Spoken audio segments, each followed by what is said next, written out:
If you're anything at all like me, many people have been asking you questions about Virginia. What's the deal with redistricting? What happened to the centrist policies the governor ran on? When are they going to pass something that actually lowers the cost of living here like they promised? All right, let's start at the beginning.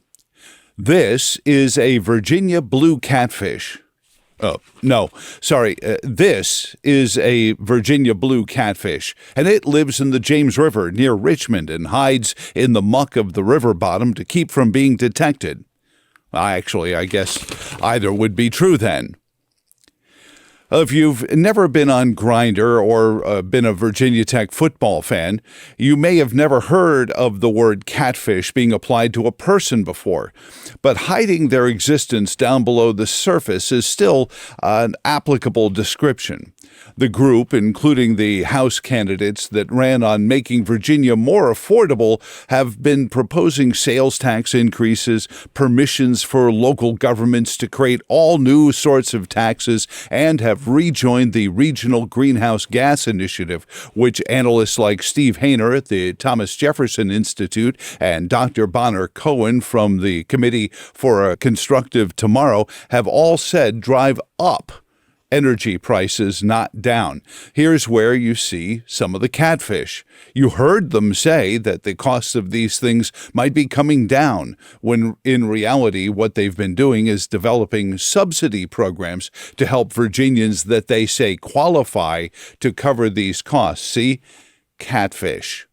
The latest example of Virginia's blue catfish are the TV ads that we've seen all through the TV coverage of the Olympics this past weekend, paid for by $2.7 million of money in an ad blitz paid for by a group called Virginia Forward and supporting a group calling themselves Virginians for Fair Elections. The catfish resurfaced when Google searches amongst many TV viewers found that the group that was telling viewers to vote yes for redistricting went to a website called VA Fair Elections. This was a coalition of conservative groups featuring people like Ken Cuccinelli, former Attorney General, the Heritage Foundation, and my partners at the Virginia Institute for Public Policy. When a campaign just needs a percentage point or two to swing a vote one way or another, it's often all they need to add a little confusion regarding if you should vote yes or no. This is especially true in Virginia's referendums.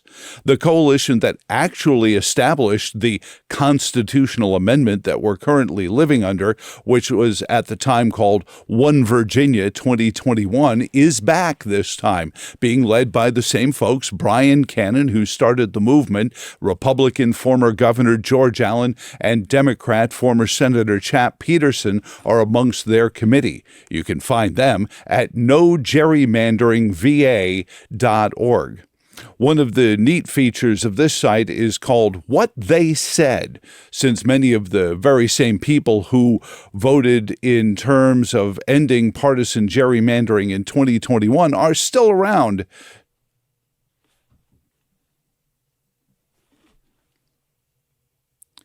So sometimes it is very easy to catch a catfish.